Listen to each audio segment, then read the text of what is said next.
पंजाब प्रदेश Congress committee के अध्यक्ष captain Amarinder Singh ने चंडीगढ़ में पहली बार प्रेस कॉन्फ्रेंस की और इस दौरान कैप्टन ने कहा कि बिहार की तर्ज पर पंजाब में भी आने वाले विधानसभा चुनाव में महागठबंधन हो सकता है।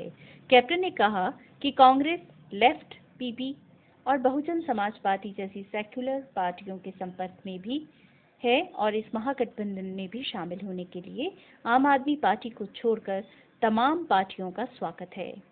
कैप्टन ने पूर्व पुलिसकर्मी पिंकी के आरोपों पर पंजाब के पूर्व डीजीपी सुमेध सैनी के निलंबन और उन पर लगे किलिंग के आरोपों की जांच सुप्रीम कोर्ट के जज से करवाने की भी मांग की है। मैं चैलेंज ना आम आदमी पार्टी ने समझा, ना मैं अकालियां ने समझा, लेकिन ये मतलब ये नहीं कि असं दब के लड़ाई नहीं लड़ांगे कि असं जिते पे हैं। That is not the case. We are going to have a full battle, full fight, लेकिन वी हैव टू कदे दुश्मन को कमजोर नहीं समझना। Simple as that. कोई हद ही नहीं। I will now talk about जेडे कुछ पहला मेरा ख्याल सीनियर जेडे थोड़े कोलीग जानते हो, जदों भी इतने मार कुटाई चल रही थी पंजाब दे बंदे लोगों को जाके गोली मार के सिर च नहरा छिड़ते थे। ये नहरा टेलों तो बाद, साढ़े सूबे की टेलों तो बाद ये जाके खाली हो जाते हैं राजस्थान के टिब्बियां दे विच। और कई बार न्यूज़पेपर के रिपोर्ट्स आई ने कि राजस्थान ने कंप्लेन किया कि बहुत लाशा इन्हें आ रही। नाउ ये पिंकी जरा है कही है कि 50 बंदे के कतल मैं देखे हैं और वो 5% भी नहीं पूरा जिन्हें कतल होने हैं। This matter if this government इस एक्शन इंक्वायरी नहीं बैठाएगी, इंक्लूडिंग अप टू सैनी, ये सैनी करता सी सब कुछ और ये सारे सैनी ने टोटल से जोड़े ये सी गरेवाल सी, कमलजीत सिंह सी, और पटियाले का पंडित जी की नाम से शिव शर्मा, ये सारे होते हैं जी। शिव कुमार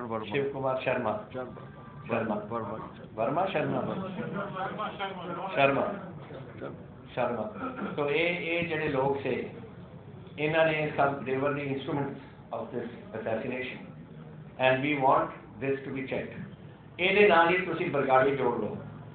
बरगाड़ी दे विच एक एसएसपी मोगा आया, निकलते सार गड्डी चो लाउडली कहना कि आज तो इनको सबक सिखाएंगे, और जेडे लोग कीर्तन कर रहे थे बैठे उत्थे जाके तुसीं उन्हां ते फायरिंग शुरू करा दी, अंधाधुंध फायरिंग। 2 बंदे मारते, 37 बंदे जख्मी हुए। मैं मीटिंग परवाना जी मंत्री बादल मैं जिक्र किया सी, वो बड़ा कीन है and we are also keen that we should with like minded party have an understanding. आज किसी ने जिक्र किया कि they don't think Badal, this is not the issue. Firstly, nobody can comment on policy matters. Policy matters are the decision of the PCC, number 1. And असी जो फैसले करांगे मेरे सीनियर कोलीग नाल, वो असी जाके अप्रूवल फाइनली लवांगे साडे वाइस प्रेसिडेंट और साडे प्रेसिडेंट तो, and that becomes policy. ये नहीं कि जड़ा उठ के ऐसे कोई कहना चाहता है पंजाब दे विचों कही जाए पॉलिसी वाले, that's not their job. Punjab के तत्कालीन मुख्यमंत्री वीर सिंह की हत्या के सजायाफ्ता अभियुक्त गुरमीत सिंह और शमशेर सिंह ने सजा पूरी होने के बाद हाईकोर्ट से रिहाई की मांग की है। याचिका पर हाईकोर्ट ने सुप्रीम कोर्ट में इसी मामले में विचाराधीन दूसरे मामले में फैसला आने का इंतजार करने के निर्देश दिए हैं। इससे पहले चंडीगढ़ प्रशासन के ज्वाइंट सेक्रेटरी की तरफ से जवाब दायर कर कहा गया था कि गंभीर अपराध में सजा याफ्ता होने के चलते दोनों को रिहा नहीं किया जा सकता। इस पर गुरमीत और शमशेर के वकील ने कोर्ट में कहा कि ज्वाइंट सेक्रेटरी स्तर का अधिकारी इस मामले में फैसला नहीं कर सकता।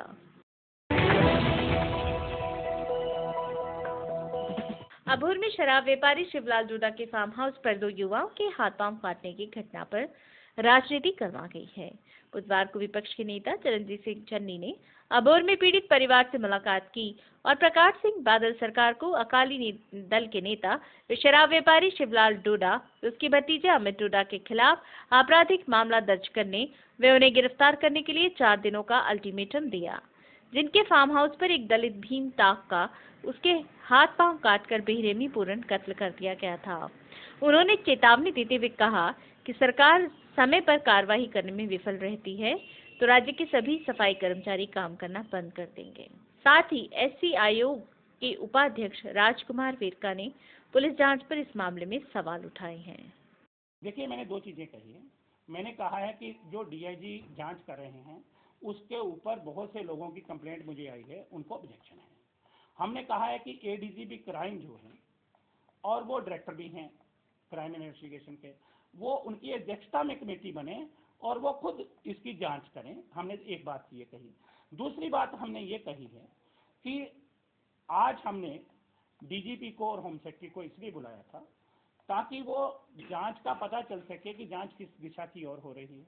और तीसरी बात उसमें जो बेसिक हम लोगों को ऑब्जेक्शन है वो ये है कि मुख्यमंत्री जी और उनके मंत्रियों का जो स्टेटमेंट आ रहा है, हम समझते हैं कि ये जांच को प्रभावित करने वाली बात है और ये आपराधिक मामला बनता है। हम उस मामले की जांच करवा रहे हैं। और तीसरी बात हमने ये कही है कि इन्होंने अगर फिर एक्शन नहीं किया तो हम लोग इस केस को सीबीआई को रेफर करने के बारे में उनकी सिफारिश करेंगे। ये एक वीक में हम करेंगे, क्योंकि आज इसलिए इनको बुलाया था कि वो पता चल सके कि ये जो लोग काम कर रहे हैं वो किस तरह से काम कर रहे हैं, कि क्योंकि वो जो जिनके ऊपर इल्ज़ाम लग रहे हैं शिवलाल डोडा के ऊपर, वो जो अकाली दल के साथ संबंधित आदमी हैं, वो उसके ऊपर पहले से भी बहुत से केसेस हैं। और वो एक कंप्लेंट मुझे और आया है, उसने कहा है कि 2 लोगों का मर्डर जो है वो इसने किया था और ऐसे ही बच गया था और ये बाहर है। और आप ये देखिए कि वो कह रहा है कि क्योंकि जब कत्ल हुआ मैं दिल्ली में था, लेकिन आपके फार्म हाउस पे कत्ल होता है, आप कैसे बच सकते हो? सुप्रीम कोर्ट में शाहबुद्दीन के मामले में वो जेल में था, जेल में बैठे हुए उसने कत्ल करवाया था और उसके ऊपर 302 का मुकदमा सुप्रीम कोर्ट ने दर्ज किया था। तो इसका मतलब ये नहीं कि बाहर रह करके आप कत्ल करवाओगे तो आप कहोगे कि ये बच निकलेंगे। ये जांच का विषय नहीं है, ये जांच का विषय अवश्य है और सरकार उससे डरी हुई है। गवर्नमेंट पूरी की पूरी उसके पीछे खड़ी है, उनको बचाने की कोशिश कर रही है। हमें बेसिक ऑब्जेक्शन इस चीज़ का है। हम ये चाहते हैं कि ये फेयर इंक्वायरी हो, दलितों को इंसाफ मिले, गरीबों का इंसाफ मिले, गरीबों में एक विश्वास पैदा हो। इसके लिए हम लड़ाई लड़ रहे हैं। श्री गुरु तेग बहादुर साहिब जी का शहीदी दिवस बुधवार को श्रद्धा के साथ मनाया गया। सुबह से ही मोहाली के विभिन्न गुरुद्वारों में धार्मिक समागम करवाए गए, जिससे रागी जत्थों द्वारा गुरु साहिब की महिमा का गुणगान किया और गुरु तेग बहादुर के जीवन के बारे में प्रकाश डाला। वहीं श्रद्धालुओं ने भी गुरुद्वारा में माथा टेका और गुरु की शहादत को नमन किया। ਧੰਨ ਸਾਹਿਬ ਸ੍ਰੀ ਗੁਰੂ ਤੇਗ ਬਹਾਦਰ ਪਾਤਸ਼ਾਹ ਦਾ ਸ਼ਹੀਦੀ ਪੁਰਬ ਸਮੁੱਚੇ ਵਰਲਡ ਦੇ ਵਿੱਚ ਬੜੇ ਸ਼ਰਧਾ ਸਤਿਕਾਰ ਭਾਵਨਾ ਦੇ ਨਾਲ ਮਨਾਇਆ ਜਾ ਰਿਹਾ ਹੈ। ਇਸ ਸਥਾਨ ਤੇ ਸੰਗਤਾਂ ਬੜੇ ਸ਼ਰਧਾ ਸਤਿਕਾਰ ਨਾਲ ਆ ਰਹੀਆਂ ਹਨ। ਸ਼ਾਮਾਂ ਦੇ ਦੀਵਾਨਾਂ ਦੇ ਵਿੱਚ ਹਜ਼ੂਰੀ ਰਾਗੀ ਸਾਹਿਬਾਨ ਸ੍ਰੀ ਦਰਬਾਰ ਸਾਹਿਬ ਭਾਈ ਹਰਕਰਨ ਸਿੰਘ ਜੀ ਖਾਲਸਾ, ਭਾਈ ਸੁਲੱਖਣ ਸਿੰਘ ਜੀ ਸੰਗਤਾਂ ਨੂੰ ਕੀਰਤਨ ਦੁਆਰਾ ਨਿਹਾਲ ਕਰਨਗੇ। ਢਾਡੀ ਸਾਹਿਬਾਨ ਕੀਰਤਨ ਦੁਆਰਾ ਨਿਹਾਲ ਕਰਨਗੇ। ਸੋ ਸੰਗਤਾਂ ਬੜੇ ਸ਼ਰਧਾ ਸਤਿਕਾਰ ਦੇ ਨਾਲ ਇਹ ਜੋ ਸ਼ਹੀਦੀ ਪੁਰਬ ਹੈ ਹਰ ਸਾਲ ਮਨਾਉਂਦੀਆਂ ਹਨ। हिंद की चादर श्री गुरु तेग बहादुर साहिब जी की लासानी शहादत को समर्पित शहीदी जोड़ मेले की शुरुआत नाभा के गुरुद्वारा साहिब मोहल्ला करतारपुर में हुई, जहां पंच प्यारों की अगुवाई में नगर कीर्तन निकाला गया। तेग बहादुर जी ने हिंदी चादर ने मजलूमां की रक्षा लई अपनी शहीदी दे के मजलूमां की रक्षा की, हिंदू धर्म की रक्षा की। हर साल की तरह इस साल भी मोहल्ला करतारपुरा नाभा विखे कोटा विखे बड़ी शरधा ते प्रेम नाल मनाया जा रहा है, जिस विच रागी ਸਿੰਘਾਂ ने गुरबाणी के कीर्तन गायन करके ते हुण नगर कीर्तन की तैयारी लई सारियां संगतां नाल वध चढ़ के हाज़र होईयां। शहर दीयां संगतां सारियां प्रेम शरधा नाल हाज़र होईयां। वाहिगुरू जी का खालसा, वाहिगुरू जी का खालसा, वाहिगुरू जी की फतेह। अज नाभे की संगत मिल करके साहिब श्री गुरु तेग बहादुर साहिब जी हिंद की चादर जिन्होंने देश कौम की रक्षा वास्ते अपने दिल्ली शीश गांधी स्थान से अपनी कुर्बानी दी, अज उन्हों का शहीदी गुरपुरब शहर निवासियों वालों बड़ी शरधा नाल मनाया जा रहा है। पंजाब में आए दिन शिक्षा से जुड़े मामले सामने आते हैं। एक तरफ तो सरकार शिक्षा के स्तर को ऊंचा उठाने के वायदे करती है, वहीं दूसरी तरफ सरकार और प्रशासन के वायदों की पोल भी खुलती नजर आती है। ताजा वाकया सामने आया है पटियाला संगरूर रोड पर बने विद्यासागर कॉलेज का, जहां विद्यार्थियों द्वारा कॉलेज प्रशासन पर धोखाधड़ी का आरोप लगाया जा रहा है। विद्यार्थियों का कहना है कि कॉलेज प्रशासन ने उनसे लाखों रुपए की फीस वसूल की, लेकिन अभी तक उन्हें रोल नंबर नहीं दिया, जिसकी महज से उनका 1 साल खराब होने के कगार पर है। वहीं इस मामले में कॉलेज के चेयरमैन अपनी किसी भी किस्म की गलती मानने को तैयार नहीं है। कॉलेज मेरी अमले एडमिशन सी, मैं हफ्ते कॉन्टैक्ट कर रहे हैं कि सानू रोल नंबर दिते जान, जो कि दूसरे बच्चे मिल गए थे। बट ये कहते कि सोमवार पेपर देने ही घंटा पहला रोल नंबर दिते जाएंगे। तो उस तो बाद जो असी पेपर देन आए तो सानू कहते अद्धे घंटे बाद, फिर कहते घंटे बाद, फिर 1.5 घंटा। हालांकि करते करते 12:30 हो गए। 12:30 बजे तो बाद सानू कहते कि तुहाडा पेपर है, तुसीं अंदर आ जाओ। एग्जाम का टाइम कदों सी? 9:30 तो 12:30 सीगा। ਤੇ ਬੀ-ਲਿਵ ਤੇ ਐਮ-ਲਿਵ ਦਾ 2 ਕਲਾਸਾਂ ਦਾ ਉਹ ਸੀਗਾ। ਕਿੰਨੇ ਸਟੂਡੈਂਟ? ਅਸੀਂ ਸੀਗੇ ਐਮ-ਲਿਵ ਦੇ ਵਿੱਚ 3 ਸੀਗੇ ਤੇ ਬੀ-ਲਿਵ ਦੇ ਵਿੱਚ 20 ਜਣੇ ਸੀਗੇ। ਤੇ ਇਸ ਤੋਂ ਬਾਅਦ ਇਹ ਕਹਿੰਦਾ ਸਾਨੂੰ ਤੁਹਾਡਾ ਪੇਪਰ ਹੈ ਜਿਹੜਾ ਕਿ 12:30 ਵਜੇ ਅਸੀਂ ਲੈ ਰਹੇ ਹਾਂ, ਤਾਂ ਸਾਡੇ ਕੋਲ ਰੋਲ ਨੰਬਰ ਆ ਗਏ। ਤੇ ਉਸ ਤੋਂ ਪਹਿਲਾਂ ਅਸੀਂ ਕਿਹਾ ਕਿ ਸਾਡਾ ਪੇਪਰ ਹੋ ਜੇ, ਵੀ ਰੋਲ ਨੰਬਰ ਤੁਸੀਂ ਬਾਅਦ ਦੇ ਵਿੱਚ ਲੈ ਤੇ ਕਹਿੰਦੇ ਇਹ ਹੋ ਨਹੀਂ ਸਕਦਾ। ਉਸ ਤੋਂ ਬਾਅਦ ਇਹਨੇ ਇਹ ਰੂਲ ਲਾਗੂ ਕੀਤਾ। ਉਸ ਤੋਂ ਬਾਅਦ ਮੈਨੂੰ ਧਮਕੀ ਦਿੱਤੀ ਕਿ ਸਾਰੇ ਜਣਿਆਂ ਨੂੰ ਵੀ ਤੁਸੀਂ ਮੀਡੀਆ ਬੁਲਾਇਆ ਤਾਂ ਤੁਸੀਂ ਪੇਪਰ ਵੀ ਮੀਡੀਆ ਕੋਲੋਂ ਹੀ ਕਰਵਾਓਗੇ, ਤੇ ਇਸ ਤੋਂ ਬਾਅਦ ਤੁਹਾਡੇ ਪੇਪਰ ਨਹੀਂ ਲੈਤੇ ਜਾਣਗੇ ਸਾਰੇ।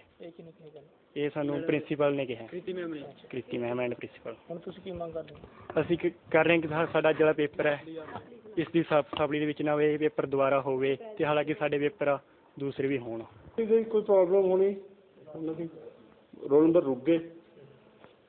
ਅਸੀਂ 3 दिन तो लगातार चल रहे हैं, डीन साहब ਨੂੰ मिल रहे हैं। परसों कहते मैं ਹੁਣੇ ਫਾਈਲ ਭੇਜ ਦੇਣਾ, ਹੁਣੇ ਭੇਜ ਦੇਣਾ, नहीं भेजी। कल वो सारा दिन आए नहीं। ਅੱਜ ਜੇ ਆਏ ਤਾਂ ਲੇਟ ਆਏ। ਉਹ ਅਸੀਂ ਰਿਕੁਐਸਟ ਲੈਟਰ ਦੇਵਾਂਗੇ ਇਹਨਾਂ ਨੂੰ, ਕੰਟਰੋਲਰ ਸਾਹਿਬ ਨੂੰ, ਤੇ ਕਿਸੇ ਵੀ ਟਾਈਮ ਕਰਵਾ ਸਕਦੇ ਨੇ, ਹੁਣ ਟਾਈਮ ਦੇ ਦੇਣਗੇ ਵਿੱਚ। चंडीगढ़ के मनीमाजरा में चोरियों का सिलसिला थमने का नाम ही नहीं ले रहा। आए दिन चोर किसी न किसी दुकान या घर को अपना निशाना बना रहे हैं। ताजा मामला मनीमाजरा के शांति नगर का है, जहां एक इलेक्ट्रॉनिक्स की शॉप से चोरों ने करीब 1.5 लाख की मोबाइल फोन्स पर हाथ साफ किया। दुकानदार घनश्याम भारद्वाज के अनुसार वे रात 10 बजे के करीब दुकान बंद कर घर चले गए, लेकिन सुबह जब उन्होंने दुकान खोली तो ताले टूटे हुए थे। वहीं पुलिस ने दुकानदार की शिकायत पर चोरी का मामला दर्ज कर चोरों की तलाश शुरू कर दी है।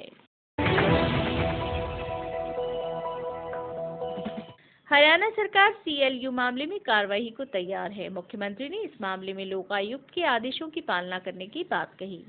लोकायुक्त ने आज ही CLUCD मामले में पूर्व की हुड्डा सरकार में मंत्री और मुख्य संसदीय सचिव रहे 5 विधायकों के खिलाफ FIR दर्ज करने की सिफारिश की है।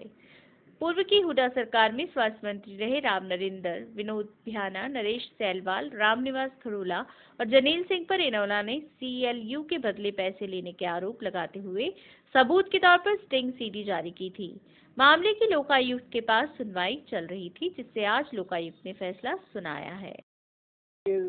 CLU के लिए कुछ स्टिंग ऑपरेशंस हुए थे जो पिछली सरकार थी उसमें, तो उस टाइम पर कुछ इस तरह की CD सामने आई थी कि जिससे ये लगता था कि अभी जो CLU वगैरह जो दे रही है सरकार, उसमें कुछ लोग उसमें पैसे डिमांड कर रहे हैं। तो वो CDs हमारे हाथ भी लगी थी, तो वो CDs हमने एज इट इज़ फॉरवर्ड कर दी थी लोकायुक्ता साहब को। तो लोकायुक्ता साहब ने उस CD को लेकर एक इंक्वायरी मांग की थी IPS कामराज जी को, जो कि ADGP हैं हरियाणा में। उन्होंने डिटेल्ड इंक्वायरी करके इस पे ये रिकमेंड किया कि अभी प्रिवेंशन ऑफ करप्शन एक्ट में FIR लॉन्च की जाए। तो आज लोकायुक्त साहब ने उनकी जो रिपोर्ट है उसको ठीक मानते हुए FIR लॉन्च करने के ऑर्डर दे दिए हैं। बाकी जो भी फैसला होगा वो बिल्कुल ठीक होगा, क्योंकि इंडिपेंडेंट एजेंसी जांच कर रही है। शायद ये दोनों तरफ की बात हो सकती है, क्योंकि जो ओरिजिनल डिवाइस है वो भी सामने नहीं आया है और जो बाकी की जो रिकॉर्डिंग्स हैं वो ठीक पाई गई हैं। ये बताएं कि ये किस के खिलाफ जो है मामला हुआ है, और ये जो चीफ पार्लियामेंट्री सेक्रेटरीज थे कांग्रेस सरकार में, उनके खिलाफ ये मामला दर्ज करने के आदेश दिए गए हैं। नारकोटिक्स कंट्रोल ब्यूरो ने वर्ष 2007 से लेकर अब तक एनडीपीएस के 62 मामलों में रिकवर की गई 511 किलो हेरोइन की मोहाली के बायोमेडिकल बेस्ट पॉइंट में नष्ट किया, जिसकी अंतर्राष्ट्रीय बाजार में कीमत करोड़ों रुपए से अधिक आंकी गई है। एनसीबी के इतिहास में पहली बार है कि इतनी मात्रा में मादक पदार्थों को एक ही समय पर नष्ट कर दिया गया हो। नारकोटिक्स ब्यूरो नॉर्थन रीजन के deputy director Rajendra Paul Singh ने बताया कि नशीले पदार्थों को गठन की गई 3 सदस्यीय कमेटी की मौजूदगी में नष्ट किया गया, जिसे नारकोटिक्स ब्यूरो के जोनल निदेशक Rajendra Paul Singh, narcotics bureau Chandigarh के जोनल डायरेक्टर कोशाप शर्मा व चंडीगढ़ के डीएसपी क्राइम जगबीर सिंह भी शामिल थे। ਅੱਜ ਇੱਥੇ ਮੌਜੂਦ ਹੋਏ ਆ ਜੀ ਕੌਸ਼ਲ ਸ਼ਰਮਾ ਸਾਹਿਬ ਮੇਰੇ ਨਾਲ ਨੇ, ਐਨਸੀਬੀ ਦੀ ਪੂਰੀ ਟੀਮ ਆਈ ਹੈ, ਇਹ ਡਿਪਟੀ ਸਾਹਿਬ ਵੀ ਆਏ ਨੇ ਚੰਡੀਗੜ੍ਹ ਤੋਂ। ਅਸੀਂ 511 ਕਿਲੋ ਹੀਰੋਇਨ ਡਿਸਟਰੋਏ ਕਰਨ ਚੱਲੇ ਹਾਂ ਅੱਜ। ਉਹਦੀ ਜੋ ਵੀ ਫਾਰਮੈਲਿਟੀਜ਼ ਨੇ ਮੌਕੇ ਤੇ ਜਿਹੜੀ ਫਿਜ਼ੀਕਲ ਵੈਰੀਫਿਕੇਸ਼ਨ ਉਹ ਅਸੀਂ ਪੂਰੀ ਕਰ ਲਿੱਤੀ ਹੈ ਤੇ ਹੁਣ ਅਸੀਂ ਇਹ ਜਿਹੜਾ 511 ਕਿਲੋ ਜਿਹੜਾ ਹੀਰੋਇਨ ਹੈ ਇਹਨੂੰ ਸਰਵੇਟਰ ਵਿੱਚ ਪਾਉਣ ਚੱਲੇ ਹਾਂ ਤੇ ਇਹਨੂੰ we are going to destroy it by burning. ਇਹ ਕਿੰਨਾ ਕਿ ਇਹਦੇ ਵਿੱਚ ਲੱਗ ਹੈ ਮਾਲ ਜਿਹੜਾ ਕੀ ਇਹਦੇ ਵਿੱਚ ਕੀ ਹੈ ਸਮਾਨ? ਇਹ ਸਾਰਾ ਸਮਾਨ ਜਿਹੜਾ ਅਸੀਂ ਡਿਸਟਰੋਏ ਕਰ ਪੂਰਾ ਦਾ ਪੂਰਾ ਇਸ ਸਾਰਾ ਹੀਰੋਇਨ ਹੈ। ਇਹ ਸਾਰਾ ਅਸੀਂ ਹੀਰੋਇਨ ਹੈ ਜੋ 511 ਕਿਲੋ जो अच्छा डिस्प्ले हो। रीवा क्षेत्रपाल ने गुरुवार को दिल्ली के लोकायुक्त के तौर पर शपथ ली। उन्होंने दिल्ली के राज्यपाल आवास पर मुख्यमंत्री अरविंद केजरीवाल, स्वास्थ्य मंत्री सत्येंद्र जैन, परिवहन मंत्री गोपाल राय और विपक्ष के नेता विजेंद्र गुप्ता की उपस्थिति में शपथ ग्रहण की। शपथ ग्रहण समारोह में रीवा का परिवार भी मौजूद था। दिल्ली के मुख्यमंत्री अरविंद केजरीवाल ने अपने प्रधान सचिव राजेंद्र कुमार के दफ्तर पर सीबीआई छापेमारी के बाद वित्त मंत्री अरुण जेटली के खिलाफ मोर्चा खोल दिया है। आम आदमी पार्टी ने कांग्रेस के साथ मिलकर डीडीसीए घोटाले में जेटली के इस्तीफे की मांग की है, जबकि वित्त मंत्री ने आरोप को फिजूल और बेबुनियाद ठहराया है। डीडीसीए की कंस्ट्रक्शन में जो घोटाला हुआ उसके बारे में डीडीसीए ने अरुण जेटली जी की अध्यक्षता ने 24 करोड़ रुपए का बजट बनाया कि हम इस स्टेडियम को 24 करोड़ रुपए में कंस्ट्रक्ट करेंगे। कुल राशि 114 करोड़ रुपए खर्च करी गई। कहां गए वो 90 crore?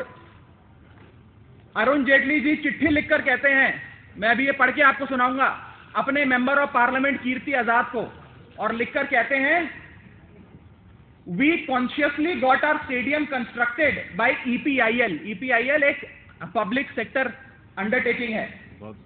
We consciously got our stadium constructed by EPIL, a public sector company, in order to ensure that all transactions with public sector company are above board.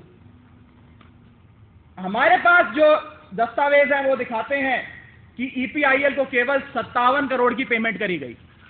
114 crore रुपए में से EPIL जो एक पब्लिक सेक्टर अंडरटेकिंग है उसको केवल 57 करोड़ की पेमेंट करी गई।